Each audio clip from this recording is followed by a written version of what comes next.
Allah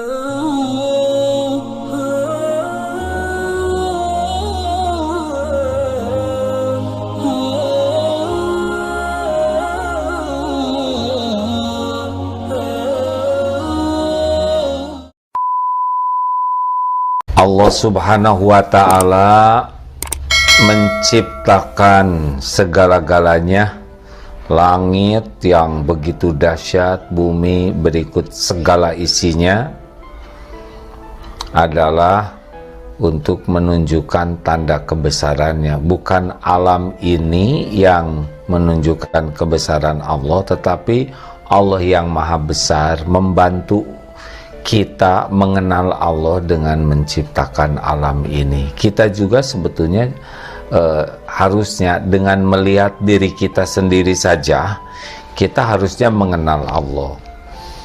Karena semua yang ada ini adalah cara Allah menolong kita mengenal Allah. Jadi yang paling penting dalam hidup ini adalah kita mengenal Allah dulu, mengenal siapa Tuhan kita, Allah Subhanahu wa Ta'ala, mengenal siapa yang menciptakan kita, mengenal siapa yang membentuk diri kita, yang mengurus diri kita, ya. Jadi nikmat pertama kan bagi kita adalah nikmat penciptaan, karena kalau tidak diciptakan kita tidak ada. Nikmat selanjutnya adalah nikmat pengurusan. Kalau sudah diciptakan oleh Allah kemudian tidak diurus oleh Allah, kita akan musnah, ya. Lalu nikmat selanjutnya selain diurus adalah nikmat diberikan hidayah akal, sehingga kita bisa berpikir, karena hewan akalnya terbatas. Dan nikmat tertinggi adalah diberikan nikmat iman, dan itu pun ada tingkatan yang lebih tinggi lagi, namanya nikmat ihsan. Ini penting sekali. Jadi hidup kita tuh diciptakan oleh Allah. Lalu tugas kita juga sederhana sebetulnya, intinya adalah bagaimana kita diciptakan Allah, lalu mengenal siapa Allah pencipta kita yang mengurus, Tuhan pemilik semesta alam ini. Lalu kita mengenal siapa diri kita sebagai hamba Allah yang tidak punya apa-apa kecuali semuanya milik Allah, sehingga apapun harus mintanya ke Allah karena Allah yang memilikinya. Termasuk diri kita ini milik Allah, ya. Keluarga milik Allah, semuanya milik Allah. Jadi adanya semua ini untuk meyakini bahwa ini milik Allah. Mulai bermasalah ketika kita merasa memiliki. Nah, ini milik saya. Pokoknya kepemilikan itu kalau sudah melekat di hati sehingga melupakan Allah pemilik yang sesungguhnya, mulai bermasalah. Mulai dari kikir, mulai dari ujub, ria, takabur, dengki, pokoknya itu karena ada kepemilikan. Makanya dengan mengenal Allah bahwa semuanya lillahi ma fis samawati wa ma fil ard, milik Allah semua yang ada di langit dan di bumi. Kita sadar kita ini tidak punya apa-apa, bahkan diri ini pun bukan milik kita, ya. Makanya kalau Allah takdirkan kita, ya, apapun yang menimpa kita akan terjadi tanpa bisa dicegah, dihalangi, ditolak siapapun. Nah, ini penting, termasuk harta yang ada milik Allah, keluarga juga milik Allah, anak milik Allah, pokoknya semuanya milik Allah. Kita hanya boleh ke tingkat merasa tertitipi oleh Allah sebagai amanah. Tubuh ini adalah milik Allah, diamanahkan ke kita supaya diurus, dipakai taat. Dan semua harta juga kendaraan dari Allah supaya kita bisa mengabdi kepada Allah, termasuk gelar, pangkat, jabatan, kedudukan, semua adalah milik Allah, dititipkan kepada kita untuk mengabdi kepada Allah. Kalau bisa seperti ini enak. Nah, yang kedua ini pengulangan, kita pun harus semakin yakin bahwa Allah Maha tahu segala-galanya, ya. Wa huwa bikulli syai'in alim. Segala sesuatu itu ada dalam pengetahuan Allah. Nah, bahkan segala-gala yang kita tahu itu dari Allah. Jadi sedikit sekali yang kita tahu, ya. Aslinya kita ini tidak tahu apa-apa, zero, bodoh, tidak tahu apapun kecuali sepercik ilmu yang Allah berikan kepada kita sementara. Dan kalau Allah mengambil ilmu ini, kita lupa, sudah tidak bisa apa-apa. Makanya kita sebagai hamba Allah dengan melihat, menafakuri semua ini, harus yakin Allah yang Maha tahu tentang segala langit bumi berikut isinya, tentang diri kita, tentang pikiran, hati. Allah tahu tentang keadaan kita, Allah tahu situasi ekonomi, Allah tahu perasaan kita, Allah tahu masa lalu kita, Allah mengetahui apa yang kita lakukan, Allah Maha tahu apa yang terbaik bagi kita, Allah Maha tahu apa yang akan terjadi, dan kita tidak tahu apa-apa kecuali ilmu sedikit yang Allah berikan kepada kita. Jadi efeknya apa? Efeknya ya kita selalu bergantung kepada Allah. Kita boleh punya keinginan, kalau kita ingin punya ilmu ya harus minta ke Allah yang Maha tahu segalanya, agar ilmu yang kita miliki ilmu yang manfaat. Kalau kita punya cita-cita, hanya Allah yang tahu baik atau tidak nih cita-cita kita ini, ya. Al-Baqarah 216, wa asa an takrahu syai'aw wa huwa khairul lakum. Boleh jadi engkau tidak menyukai sesuatu padahal baik menurut Allah bagimu. Wa asa an tuhibbu syai'aw wa huwa syarrul lakum. Boleh jadi engkau menyukai, engkau mencintai sesuatu padahal jelek menurut Allah. Wallahu ya'lamu wa antum la ta'lamun. Allah Maha tahu segalanya dan kalian tidak tahu. Makanya bagi hamba Allah yang asli, udah minta petunjuk ke Allah dalam segala hal. Ya, seperti yang tadi dikatakan, ini mau ceramah begini, tanpa pertolongan Allah, ria, ujub, sia-sia, bahkan berlebihan, niat bisa salah, kemudian ucapan bisa salah, lalu belum tentu bisa dipahami. Kalaupun benar, belum tentu Allah takdirkan manfaat. Oleh karena itu, betul-betul kita sadar diri kita ini bodoh. Wallahu ya'lamu wa antum la ta'lamun. Ini posisi yang paling pas. Jadi selalu minta petunjuk ke Allah dalam hal apapun, dan kalau sudah terjadi qaddarullah wa ma syaa fa'al.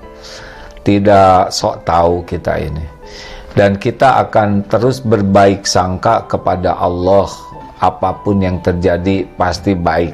Sepanjang niat kita sudah baik, ikhtiar kita di jalan Allah dan tawakal sudah. Masih ingat tentang raja yang, ini ada seorang menteri, ya, ini kisah ini mutawatir, banyak yang menceritakan, ya. Menterinya ini selalu berprinsip bahwa apapun yang Allah lakukan pasti yang terbaik, selalu pasti yang terbaik, ya. Lalu rajanya jarinya patah. Oh raja, ini pasti yang terbaik. Raja tersinggung. Kemudian, kamu tidak empati, lihat raja, tangkap, penjarakan. Ketika dibawa ke penjara, dia tidak merasa salah, tapi merasa ini pasti yang terbaik nih. Ini yang terbaik. Dia di penjara. Alkisah raja ini senang berburu. Nah, biasanya berangkat sama-sama. Ya, karena kisah ya raja ini tersesat dalam perburuannya, ditangkaplah oleh kabilah yang tidak mengenal adab, yang masih suka kanibal. Melihat tangkapan begini, dia tidak peduli ini raja atau bukan, ya dia mau yang tertangkap itu dibunuh lah. Tapi giliran raja ini mau dibunuh, ya direbus. Pas diperiksa, dikorbankan, wah ini cacat, ini tidak boleh dikorbankan karena cacat. Yang boleh dikorbankan hanya yang mulus, jadi yang lain dibunuh, yang ketangkap itu. Ini dilepaskan. Barulah raja ini mengetahui, oh akhirnya sampai kembali ke kerajaan. Ya, ini cerita saja ya, tapi banyak ulama yang menceritakan ini. Raja menyadari bahwa dirinya selamat karena ya jarinya ini tidak ada. Yang dulu dianggap musibah, tapi benarlah ini yang menyelamatkannya dari pembunuhan. Makanya sampai ke kerajaannya, mana itu menteri yang dulu ternyata benar kata dia bahwa saya celaka itu merupakan yang terbaik, dan sekarang saya sudah rasakan hikmahnya. Lalu pas dilepaskan, alhamdulillah ini yang terbaik. Loh, bagaimana engkau di penjara selalu mengatakan yang terbaik padahal engkau tidak salah? Ya Paduka, kalau saya tidak di penjara, saya akan menemani Paduka dan saya pasti ketangkap dan saya akan jadi tumbal nanti karena saya tidak cacat. Makanya saya di penjara, itu yang terbaik.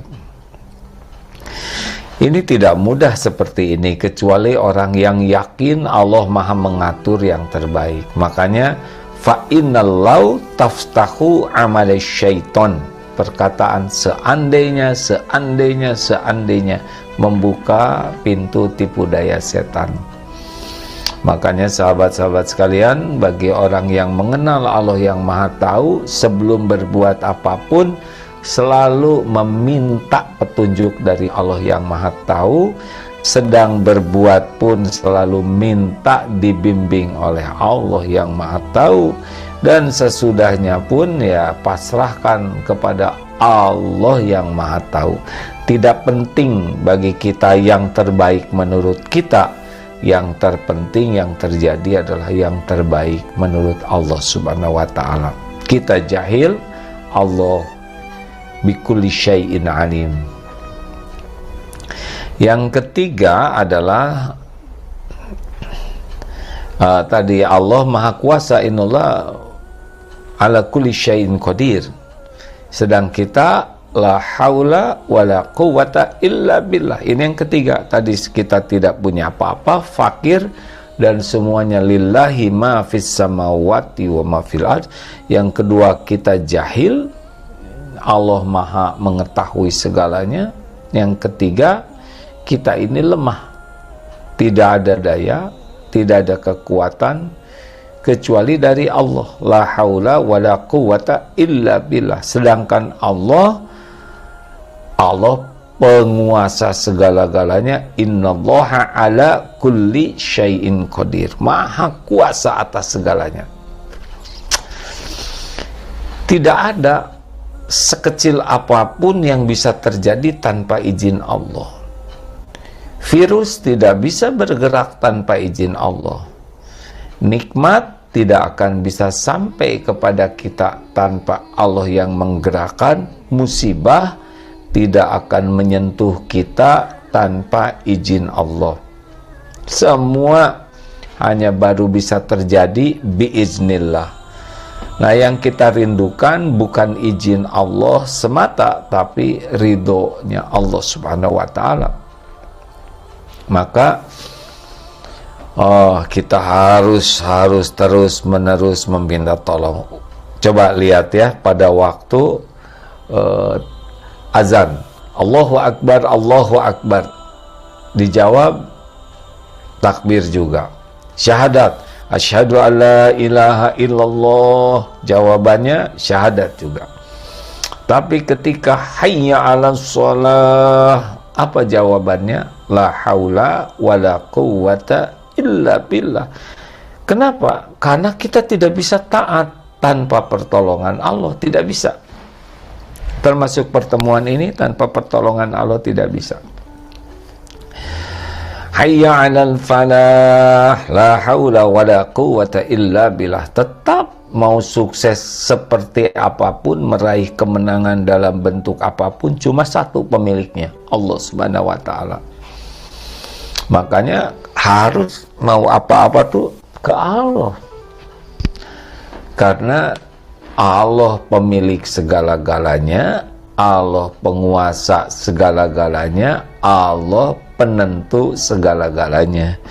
Makanya bagi orang yang yakin Allah Maha Kuasa atas segalanya, maka dia tidak akan bersandar kepada siapapun, termasuk tidak bersandar kepada dirinya sendiri. Kita tidak bisa bersandar ke ilmu kita yang sedikit, ke pengalaman kita yang tiap waktu berubah keadaan. Boleh kita memperluas, bahkan harus memperluas ilmu, pengalaman, wawasan, tapi tidak bisa disandari karena kejadian itu milik Allah. Oleh karena itulah, sahabat-sahabatku sekalian, harus selalu meminta ke Allah. Kita tidak bisa dari nyamuk, dari lalat, tidak bisa. Allah penguasa nyamuk, penguasa lalat, penguasa virus, penguasa kejadian. Oleh karena itulah, dengan keyakinan seperti itu, tauhid kita seyogyanya, kita selalu minta tolong kepada Allah dalam segala hal, ala kulli hal. Lalu yang keempat, sebagai penutup, nah apa yang kita miliki? Yang kita miliki adalah dosa. Ini saja sebetulnya, karena kalau kita beramal juga pasti dengan taufik Allah, ya. Kita bisa sedekah, uangnya disediakan oleh Allah, ilmunya diberi oleh Allah, keutamaan sedekah. Kita sebentar.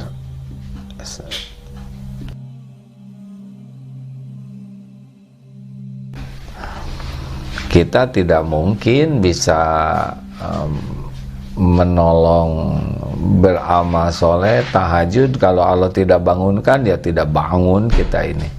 Tambahan lagi ada setan yang selalu membisiki terus agar kita berbuat buruk. Nah, kalau tidak dilindungi Allah, ketipu kita ini, ya.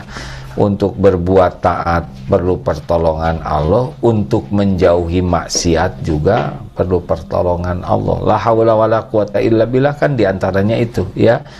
Kita nggak bisa nih mau sedekah, mau nolong orang, kalau Allah tidak nolong tidak bisa. Juga kita tidak bisa menjauhi dari perbuatan buruk kalau tidak dengan pertolongan Allah. Nah, yang kita punya itu dosa. Nah, dosa ini juga berhadapan dengan ampunan Allah luar biasa. Sudah ditutupi dosa kita, kemudian Allah membimbing kita tahu, sadar diri, lalu diberi ilmu supaya bisa tobat, dan sudah itu disediakan ampunan oleh Allah. Wah, luar biasa, ya. Allah menyaksikan kita berbuat maksiat, tapi Allah tutup-tutupi, Allah bimbing kita, diberi ilmu, ya, diantaranya dengan pengajian begini, kemudian diberi taufik, kita tobat dan diampuni. Semuanya karunia Allah. Nah, itulah sebetulnya yang paling penting dalam hidup ini. Kita mengenal siapa diri kita, mengenal Allah, lalu kita bersikap sebagai hamba Allah. Tentang dunia nggak akan kemana-mana, tidak akan kemana-mana. Dunia ini rezeki, karir, pangkat, jabatan, gelar, popularitas, semuanya milik Allah. Allah bagikan kepada siapa saja sesuka Allah, baik pintar, tidak pintar, rajin, tidak rajin, kasih aja sesuka Allah, yang Allah mau kasih, ya. sebagai cobaan, bukan tanda kemuliaan. Makanya rekan-rekan sekalian, sahabat-sahabatku yang baik, tugas kita mengabdi saja kepada Allah.